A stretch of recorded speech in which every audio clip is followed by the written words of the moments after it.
Anything you say can and will be used against you. No, I'm just kidding. Okay. There we go. Kelly, remember to pin the window too? Yeah. So yeah.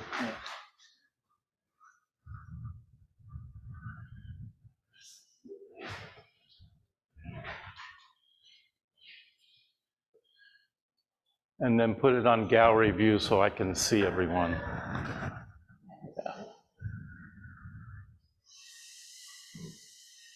Okay. That's good. Yeah, that's a lot better. Okay.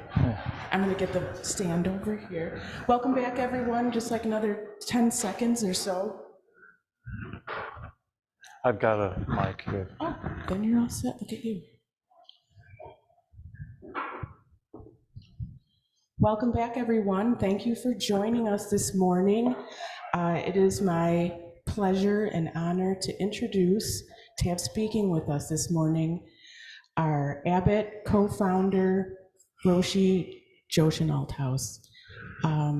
Your talk this morning is entitled... Let's see, Know Your Own Mind. Yeah. I had to look at my paper to see what I'm talking about. Between the two of us, we get it done. So thank you. Please welcome, thank you, Roshi. Anyone want to help me?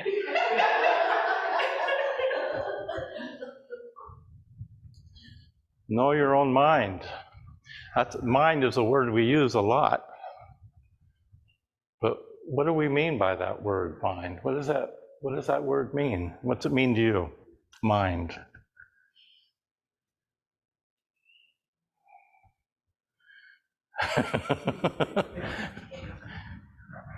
Well, what's consciousness mean then? Mind, consciousness, they're similar. What do we mean by mind? We use the word mindfulness all the time. We're hybrid, so we need to do this and then move the... That's okay, that's okay. What's going on, and what I can hear going on in my head all the time. The voice in your head.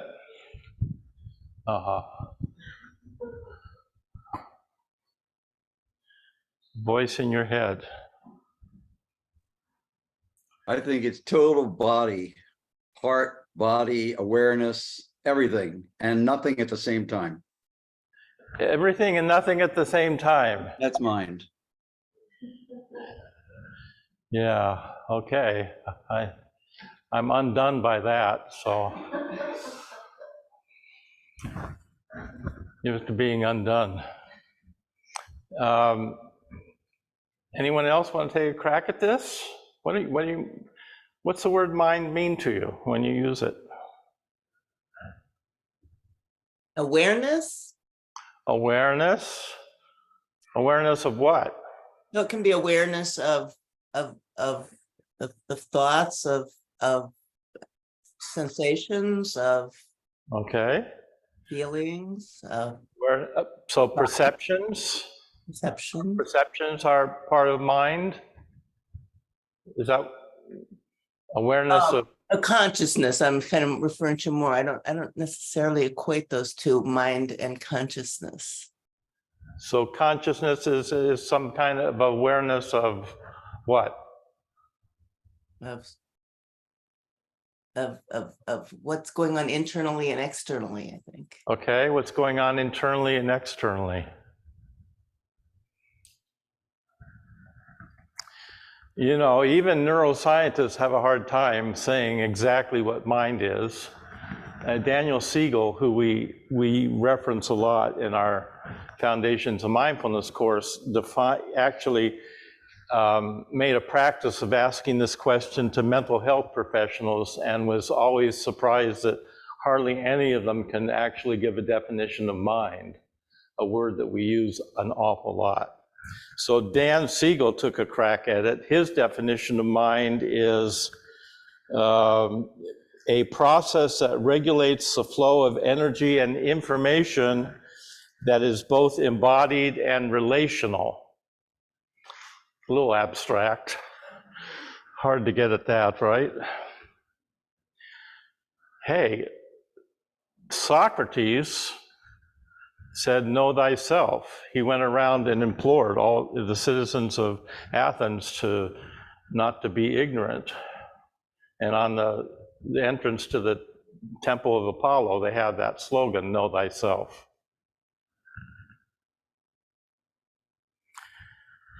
But maybe in the case of Socrates, he also was saying that knowing the limits of our knowledge is the first step to beginning towards wisdom. In other words, having some awareness of our own ignorance might be the beginning of wisdom. That's not usually how we think of wisdom, is it? We think of wisdom as being profound knowledge of something higher up here. And we even think of consciousness as some special essence. We might even say it's like the soul of who we are. The essence of who we are is consciousness. But again, we don't seem to be able to be very precise about what we mean by mind or consciousness. There's a koan in the Mumonkan. Everyday Master Zuigan used to call himself Master, and he would answer, "Yes." Again, he'd call himself Master, "Yes." And then he'd say to himself, "Thoroughly awake, thoroughly awake. Yes, yes. Don't be deceived by others, day or night, anytime." So I thought for this, to talk about knowing your own mind, it might be useful. Now, when we teach our Foundations of Mindfulness courses, we draw a lot on neuroscience and psychology, which is very useful and practical. So I thought for this morning, it might be useful to go back to really the very early Buddhist teachings, which talk about reality and human experience and psychology in a very precise way. And this would be the teachings from the Abhidharma, which is a very, very old Buddhist teaching from the 3rd century BC.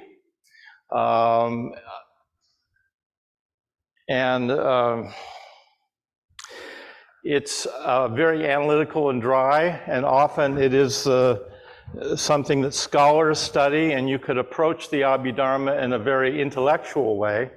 But there's also another way to approach this teaching, which is from intuition. That is from the experience of practitioners as ourselves. None of us are claimed to be great scholars, but I think we could actually appreciate what the Abhidharma is saying about our own human experience from a very down-to-earth kitchen sink level. So often the translation of Abhidharma would be like the superior Dharma, something, it seems very lofty. But what we're going to talk about here is not Dharma with a capital D, but Dharma with a small d. The Dharma of washing the dishes, the Dharma of cleaning the toilet, the Dharma of going to work, the Dharma of having a party. So I think, it's very useful to go back to something like the Abhidharma for us as practitioners, because it is very precise and impartial. And so actually it's something I think that we could trust in some way. And yet it needs to also be put up against science and what we're discovering today. But again, I think because the Abhidharma is very precise, it can actually be very useful for us in understanding our own, knowing our own mind, actually understanding our own confusion. And what runs throughout the Abhidharma, one of the main teachings of the Abhidharma is called the 5 skandhas. And within the 5 skandhas is a teaching, the Yogacara teaching of the 8 consciousness. So these 5 skandhas are a very precise way of talking about how we how we create a consciousness itself, how we actually have awareness of a self. And skandha is simply just means heap. It's like putting together these 5 things to a collection of 5 different things, and then it makes something. But it's not what runs throughout the 5 skandhas. We could say it's the psychological process by which we create a self. But what runs throughout the 5 skandhas is both enlightenment and delusion. They're both running through these skandhas. And depending on how we respond to our experience, we can either open to something or we can solidify it into something that becomes more the realm of ego. So it's useful to start with our own confusion and bewilderment, because that's often where we're at. And then if we could understand how we are methodically confused, then we might have a glimpse of the possibility of opening into that and through that confusion to something else that's clear.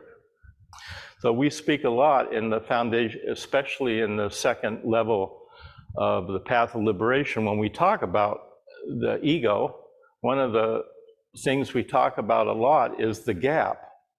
That we have gaps taking place in our experience all day long, and the gap is simply something that doesn't confirm your expectation about what was going to happen. So if you had an appointment with someone at 10 o'clock, and they don't, and you're going to go to a restaurant and meet them, and they don't show up, you're sitting at the table waiting for them, that's a gap. And we fill in that gap with judgments, with all kinds of stuff, don't we? And we're having these, we have small gaps, we have big gaps. If you go to the doctor and they say you're sick, that's a gap right there. Something opens up that you weren't expecting. And how we actually work with that is, I think, one of the keys to how we begin to live as an inspired life. We actually open to the bewilderment of that gap. And rather than just filling it in, which is kind of what we do almost instinctively, we just fill it, we just start shoveling like mad. Well, if we didn't shovel and fill it in, then there's a possibility of glimpsing something open, an open possibility. So with the skandhas, these skandhas happen at a very primal level, we could almost say unconscious level of our human experience. They're happening at a very instinctual survival level, and the first skandha is called form. And within the skandha of form is included the teaching of the eight consciousnesses. So in the Yogacara teaching of these 8 consciousnesses, the first 5 are the sense consciousnesses: eye, ear, nose, tongue, taste, and touch. And it's very interesting because in that teaching of those they're considered to be a consciousness if they have 3 things. There has to be an organ, a sensory organ that senses something. There has to be what it perceives, and there has to be contact between those 2. So for eye consciousness, we have to have an eyeball connected to a brain, right? We have to have some object that we see, and then there's a contact between the object and the sensory organ. And those 3 things are considered to make up eye consciousness from this teaching of the 8 consciousness. So you notice already here in the Buddhist teaching, consciousness is not being defined as some kind of something up here in the stratosphere, like soul or essence or something. It's connected to our perceptions. So the first 5 are consciousness based on our different kinds of perceptions. And then the 6th is considered to be mind. And again, mind is a consciousness because we have an organ which can know something, our brain, and something that is known, an object of knowledge, and the contact between the two. So mind is also considered in this teaching to be like a sensory organ. Nothing more than that. It's not particularly, it really is not, we could, from the Buddhist point of view, these are not really considered consciousness yet, although they're using that word. They're more just almost like a automatic thing that we do that is what mind is. And then the seventh consciousness is a kind of cloudy consciousness, which has to do with how ego is making things into its own version. And then there's an eighth consciousness, which is a storehouse consciousness, which is very interesting because the storehouse consciousness is said to hold the seeds of all our experience. And these seeds can be wholesome or they can be unwholesome. And the way Buddhism would talk about that is any experience we have that's wholesome that leads us towards awakening is wholesome. And something that takes us away from waking up would be unwholesome. And in our storehouse consciousness, we have both kinds of seeds. And they're latent. So in other words, they're there waiting for, according to the right circumstances and conditions, those seeds come up and they manifest as behavior, as karma, as behavior that we do. And we have both wholesome and unwholesome seeds. And part of the notion of mindfulness is that we could actually begin to, with some intention, water the seeds of wholeness, so to speak, and don't nurture the unwholesome seeds. And then it's more likely that the wholesome seeds would come up. But from the teaching of the five skandhas, these eight consciousness are all considered to be cloudy. Even the eighth consciousness is a bit, because it really gets distorted by the seventh consciousness. So the eighth consciousness is kind of taking in the information from the senses and collecting that as habits, as inclinations, as constructs that we carry unconsciously. These are all considered to be in the first skandha of form.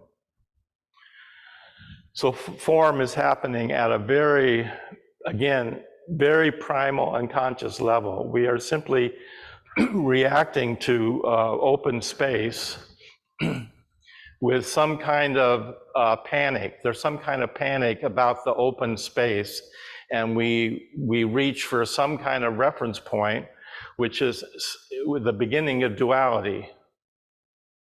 We create form. There's me and the world. We create this fundamental dualistic split.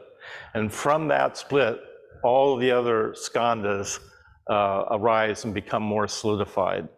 So the whole skandha process is a way that we are trying to secure ground because we're fundamentally insecure. And so we reach for these reference points to begin to try to solidify or freeze the space that is always here that we could open to, but also that we have a very hard time opening to this kind of gap because it's terrifying. So the first skandha is form. The second skandha is feeling. Now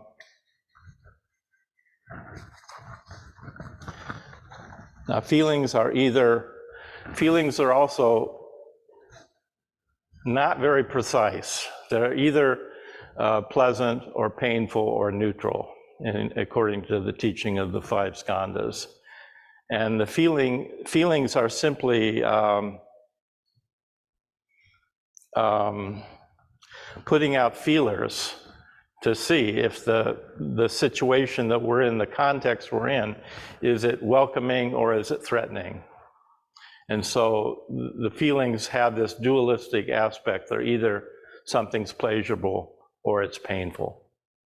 And we're not talking yet about emotions at the level of our human consciousness. We're talking about a very primal, instinctual kind of reaction to our experience, almost we could say as animals. Yeah?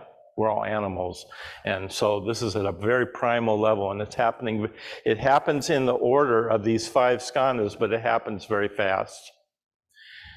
And at this point, we don't really have enough tools to solidify the ground very well. So we need the skandhas keep going, and each further skandha is a way of creating the illusion that we're solid and that we are separate from, there's this dualistic split that makes us who we are, who we think we are.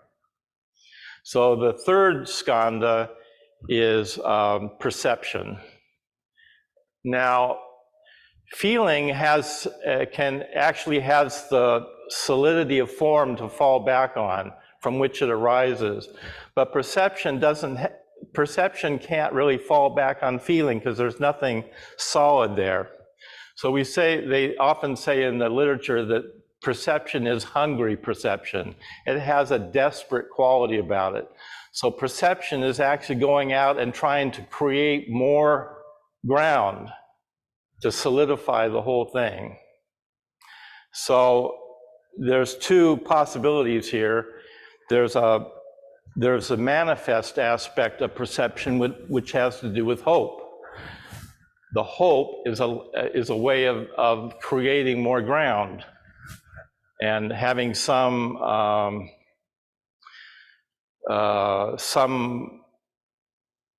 goal or something that one is pointing at. The other possibility is called the non-manifest aspect, which would be despair. You actually can't find anything to be hopeful about, and then so therefore you fall into a place of despair or depression because nothing's working.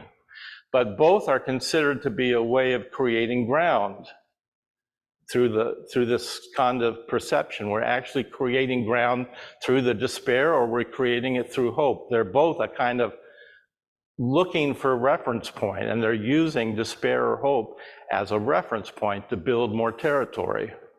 The problem is the first 3 skandhas they're not, as tools, they're not very powerful.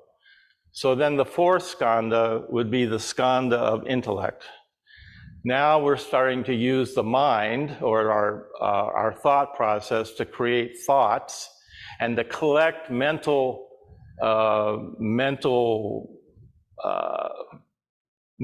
thoughts, mental things. We're using the intellect to really begin to solidify this the skandha process. And so intellect is really it's called samskara. It's a hard word to translate, but it means a tendency to accumulate a collection of mental states as territory. And in the Abhidharma, they talk about 51 categories. So the Abhidharma can be very dry. It has very analytical, a lot of lists. It's very hard to get through it. But basically, at this point, we could think of the skandhas as kind of the horse of karma, because they function with a lot of speed, and they're able to function because of the speed with which they're being set up. And we don't really have a patience for the gap in the middle of this that would actually go back and look at this stuff. We just kind of go with it, and that is called the horse of karma in the teachings of the Abhidharma. And then the final solidification would be consciousness, which now is interpreting and evaluating all the other previous skandhas, and is now the full collection of emotions and thoughts and mental collection of mental things that we consider to be ourself, consciousness.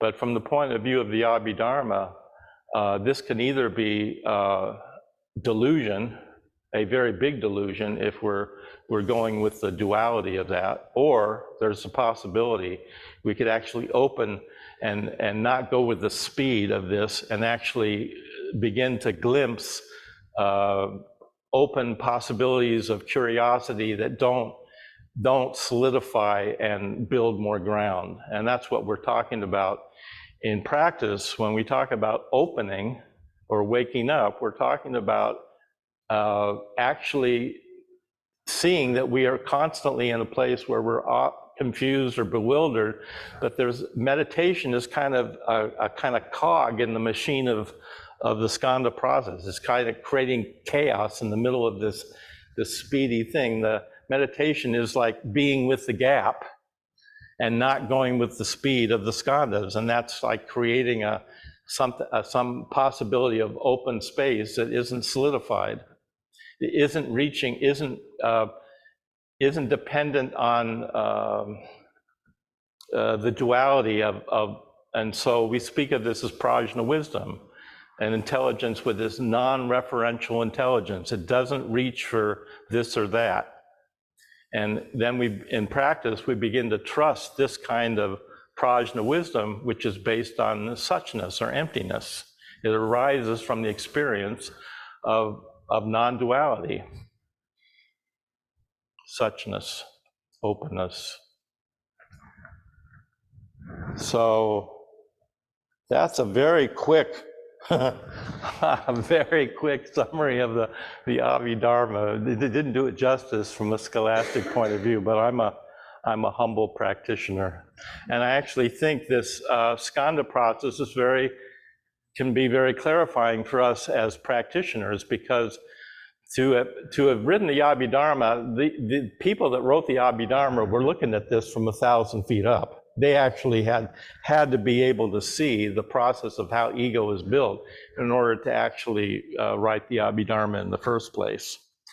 So I think, and it's a fairly precise way of talking about how we construct ourselves, and that self can be diluted or it can be awake, and it's really up to us. So when we say know your own mind,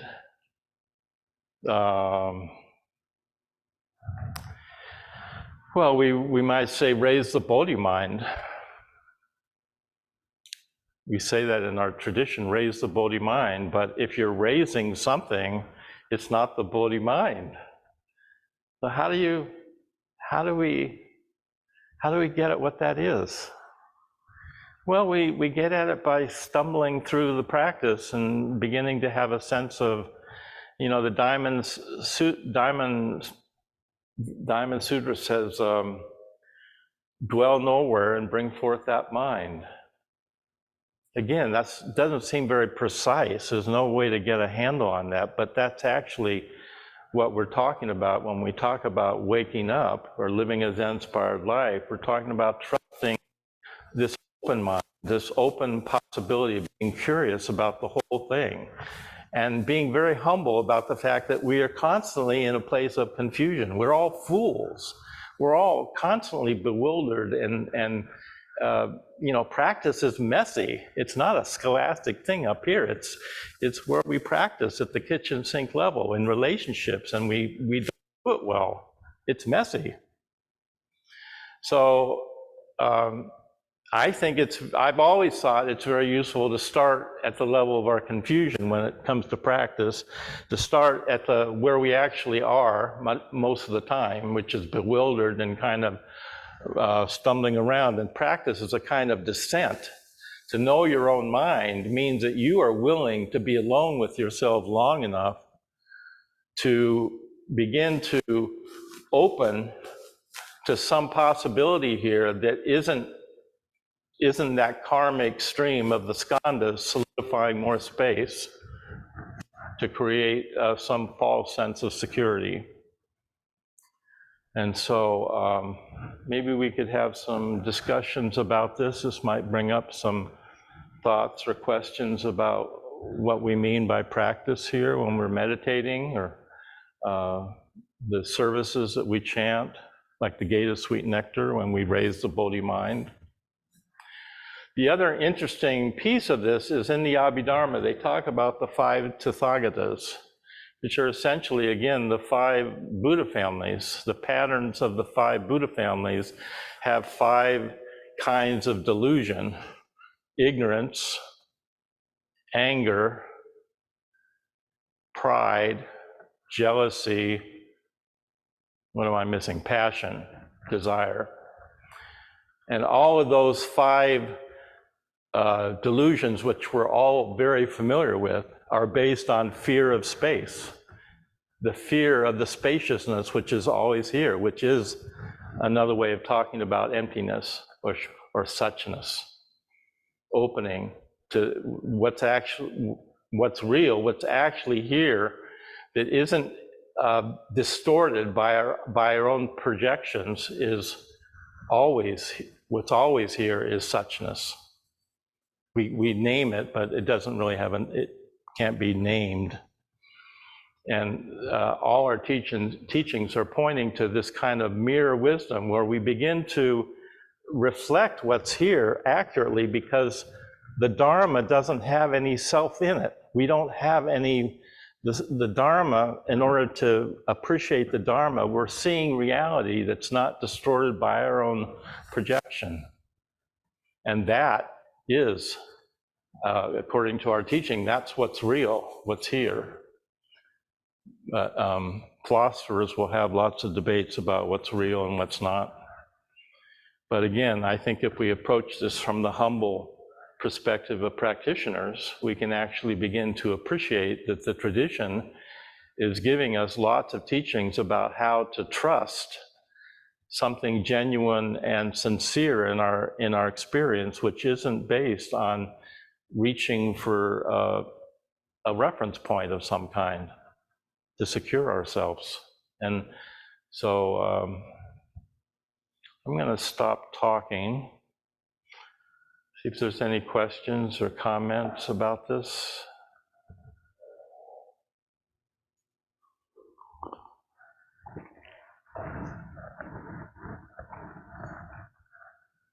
Any questions, comments? Does this make sense? Not make sense?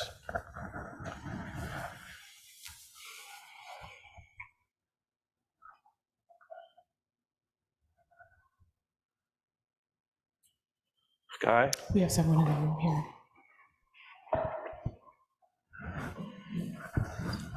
I have a question. Just to take it to the level of practice. When you're reaching for that frame of that reference point in order to secure the new territory or obscure the space in some way, how do you release or let go of that need to reach for the reference point? Like, well, how can you work with this? Well, I think you start by noticing you're reaching for the reference point. We're insecure, and we have different styles for how we do that, and 5 different styles, but I think you start to notice it by seeing that you're actually doing it and how you do it, and then seeing that it doesn't actually work very well. It doesn't actually turn out being very useful, and it's not terribly precise either.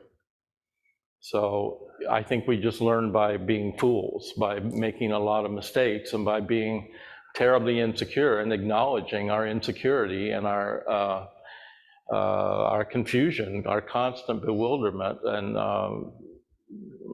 just being undone by life, so to speak. And then you hear a teaching of the Dharma, which is saying there's some other possibility. And so you kind of some people find their way intellectually. Right? There's one path which is to study in a scholastic way, and then many of us find our way intuitively through our own trial and error. And you start to notice that when you don't reach for that reference point to solidify the ground, things turn out to be actually more interesting and surprisingly more precise, because prajna is actually very precise. Prajna always arises, like in the Heart Sutra, the teachings in the Heart Sutra, prajna and emptiness always come together. You have to have prajna to have an experience of emptiness. The two kind of come together as a pair. You can't have one without the other. And the prajna is very precise, because it's the whole skandha process is kind of confusing. It's like reaching for ground, but it's not done in a very precise way. So that glimpse of openness is something actually clear that doesn't have anything to do with that skandha process. And that's always a possibility for us. We can either open to something or we can keep closing down. Over here. I want to stick with Sky's focus on practicality. I want to go back to the example you talked about with the gap. Yeah. And you said, you gave the example of like, maybe you're at a restaurant and you're sitting there waiting for someone and they're late, and you start filling in the gap. So I can imagine, I can start filling in the gap by projecting, by saying, you know, this person's always late and isn't organized, and what's her problem? I could say, oh, I bet you I got it wrong. I better look at my calendar. I'm always confusing things, you know? So I could turn it in on myself. And I'm sure there's other ways as well. Yeah. And I'm thinking that what you're saying is that's the thing you start noticing, is what do I do when I'm in that gap? And, oh, I can see this pattern. I always do X. And then to start, when I notice that pattern, is to sort of step back from it and sort of just recognize that, oh, someone's late. I don't know why. Yes, yeah, I don't know why. That's the point. You actually have there's some ambiguity that you're acknowledging at that point. You're not creating closure around your assumptions or your expectations. You're not grabbing onto something. And that's kind of what we want to learn to do, is recognize that we don't know. Yeah. That we're constantly being undone. And we're losing, we have a great fear of losing control, essentially. And opening the gap is not controlling anything. Good morning, Roshi. Thank you. Yeah. It's Jack. Hi, good morning. Good morning, Roshi. Good morning, Sangha.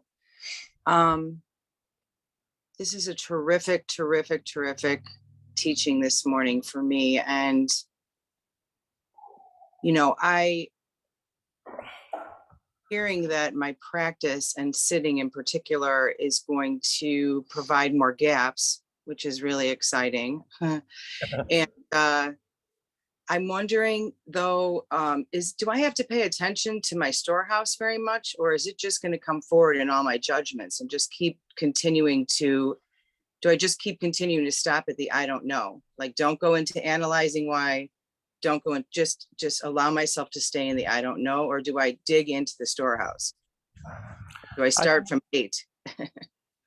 Well, I think it's up to the individual. I think there's a level in terms of mindfulness practice where we can use our intention to change our habits and our tendencies, and you notice that you have habits that don't serve you, and so you're not going with those. You're starting to learn other habits that are more wholesome. So habits that go towards kindness, compassion, equanimity, those would be wholesome qualities that we want to develop in our lives. And habits of being fearful and angry and raging and hating people are obviously not habits that we want to strengthen. So you can, through mindfulness, you can water the seeds that are wholesome and not water the ones that don't water the ones that are unwholesome, basically. Okay, and that leads to the next thing I was going to ask you about, which is this idea of wholesome. And in the open heart circle, we had some intentional discussion about worthiness, which is kind of in there as well. And are you speaking of wholesome, and not in terms of the actions that were bad or good, because things that we've done can lead us to some wonderful awareness and great practice. Can you just speak into more about discerning wholesomeness? What you mean by that in terms of what's helpful to grow? you could have done something that's very unwholesome, and we all have, but that could actually, by reflecting on that, that could lead you to doing something more wholesome in the future, rather than doing that again. You have some regret that you behaved in some way, you behaved poorly, you didn't speak very well, you were angry and you hurt somebody, and you have some regret about that. You actually acknowledge that that wasn't skillful, but you don't just cave in to being guilty about the whole thing and give up. You actually use that as a part of your practice to then do it better the next time, or try to do it differently, because you acknowledge that you did something that wasn't skillful. So I don't think guilt or shame are very useful in practice. I think they end up building more territory in a sense. So, but there's a good book on the Abhidharma by Thich Nhat Hanh, and Thich Nhat Hanh would talk a lot about watering the seeds of wholesomeness. So, and we're really talking about the storehouse consciousness kind of holds all our habits and tendencies. So we have the potential within the storehouse consciousness to be unwholesome or wholesome, depending on the conditions that arise around us. So you may have a latent seed of something that's really traumatic or painful, waiting a seed in your storehouse consciousness. It's there. And if we really look deeply with awareness at each other, we can often kind of have a sense intuitively of what someone is carrying, that kind of shadow, that kind of burden that they're carrying. You can kind of see it in somebody, and it's another way of talking about the latent seed of that in that person's storehouse consciousness. And that seed can remain latent, or it can come up depending on causes and conditions.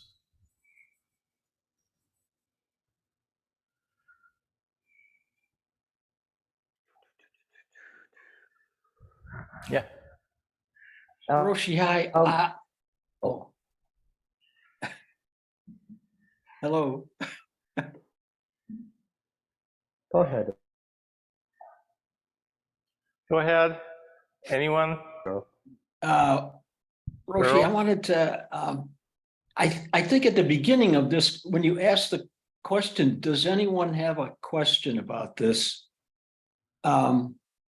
I immediately felt I was in the gap, because I had no question. How could my mind was completely blank. I felt I needed to create something. I needed to create a question, and there was nothing that I could create. It's really very uncomfortable to be there and not have like an answer. Like, I don't have a question. I can't. And if I can see that if that's reality, living in the gap is the way things are, I can see how it's so uncomfortable to be there, and why maybe we create all of the distractions that take us away from being in the gap.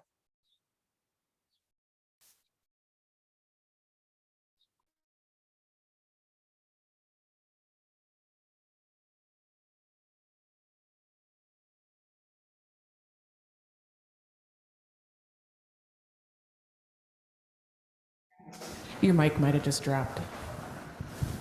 So a thing, we often speak of this awakening as turning the light inward. And I think a point of practice is really important. Even though we don't find something, a thing, when we turn the light inward, it's nevertheless important to look. We have to look for it. There has to be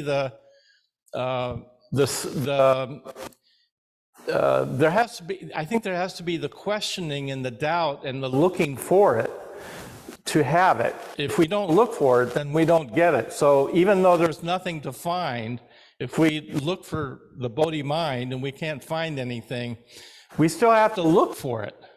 We actually have to have an intention and a vow to raise the Bodhi mind as part of our practice. And I think we find out how to do this on an intuitive level in terms of our daily practice. You begin to notice how you do this and how you don't do it.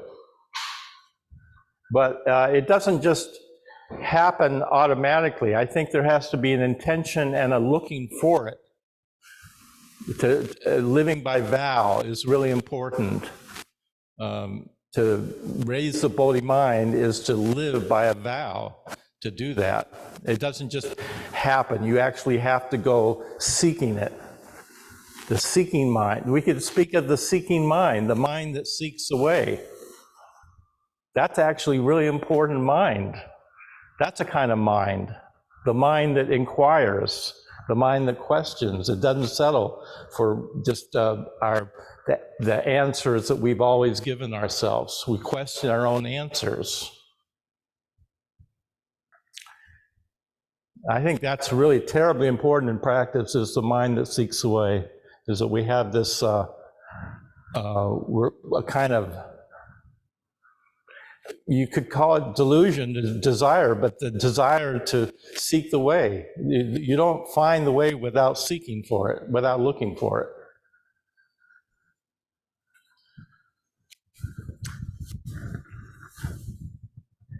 There was another question. Yeah. Part of what I'm hearing, or what I am hearing, is that our insecurity blocks us from waking up. And my question then is, why does it seem to be so much a part of human nature? Why do we all have insecurity? Where did that come from? Oh, why? Well, even how do we all have insecurity? Like, how did this happen? Well, I think the survival instinct is very strong. We all, at the level of being animals, not human beings at this point, we don't, you can't just stop breathing unless you're so, you want to commit suicide. You actually can't do that. We actually, the survival instinct is built into our DNA, so to speak. So this skandha, if you don't inquire about this whole thing, and we don't really have the patience to go back and look at anything that we're doing, we just keep going forward, then this skandha process is kind of a self-organizing way of creating some false sense of security or safety, because we want to be, I think it's a human nature to want to be secure and safe and survive. And so I think at that level, this process is going on at a very primal, instinctual level, and then it gets more refined as we go along, because it needs more ammunition to convince itself that it's real. And that's where we get intellect and consciousness coming in to build up a process which is essentially just things being stacked together. There's no solidity here at all, but we have the illusion of it. Thank you. Yeah.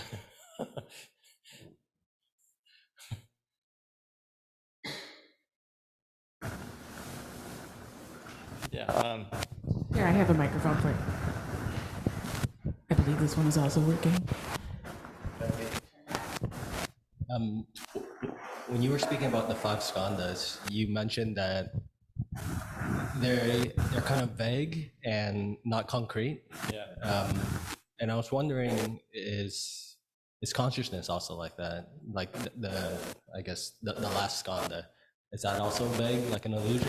No, it's getting more. It's getting more refined. Consciousness at this point is using all our faculties, our mental, emotional, everything that we can find to collect into create, to still have a sense of the self that's separate. Now, it gets more subtle because what's running through the skandhas is both nirvana and samsara. They're both running through this. So there's a possibility of either one at any point on the skandhas. So at the point of, we could either go with the speed of the karma, the karmic train, so to speak, or we could actually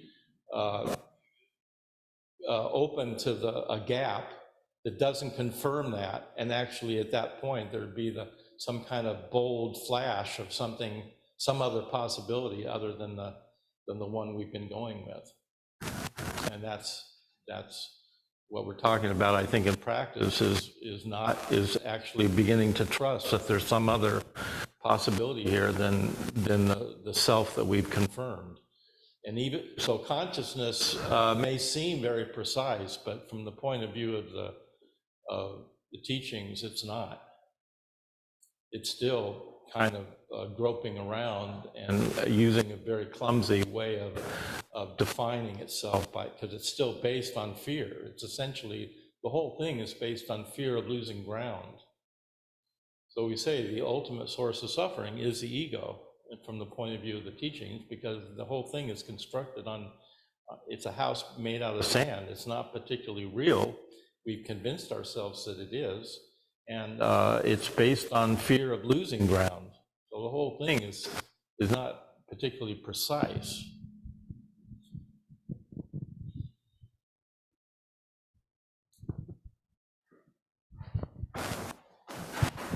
Any other comments online here? In the room, we have just maybe 5 minutes here. Any other questions or comments, thoughts about today's talk? Hi, Roshi. Hi, Sangha. It's Patrick. Hi, Patrick. When you were talking about reference point, Roshi, Yeah. When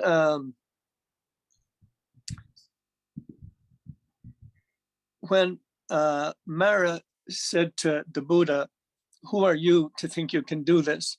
and the Buddha reached down and touched the ground, was he reaching for a reference point?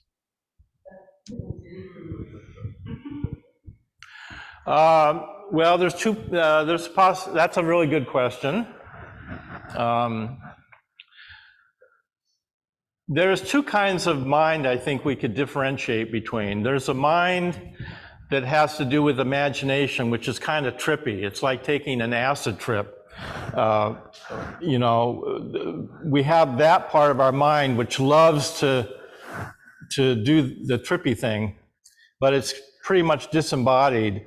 And I think that it's also possible to talk about an embodied mind, which is much more at the kitchen sink level and more grounded and not trippy. And I think that more embodied, we might call it mind-body. It's really not mind as opposed to body. It's an embodiment. In fact, the word for mind in Sanskrit is chitta, which translates also as heart. And the same thing in Chinese. The word shin means heart, mind. So mind, from the embodied mind, is not the mind that we think of, the trippy mind that loves to trip out and take trips. The embodied mind, I think, is much more grounded and has more possibilities for opening there. And so I think, I love that story of the Buddha reaching and touching for the ground, because I've always imagined that he was in a place of doubt. He was in a place where he was struggling and kind of wondering what's going on. He's confused, and he had enough, I don't know, enough wisdom to reach for something that he could touch, that he could ground himself with. And that's how I read that story, that he was actually reaching for the most concrete thing he could, which is the earth. And our embodied awareness is where we come back to when if we just go with the imagination, we can really trip out. So that's how I think of that. It's a good question. You could think of that as as a kind of reference point, possibly.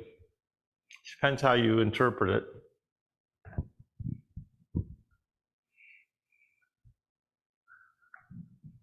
I think there's much more possibilities in practice with the embodied mind-body, the embodiment. And that's how I read that story. He's coming back to the mind-body.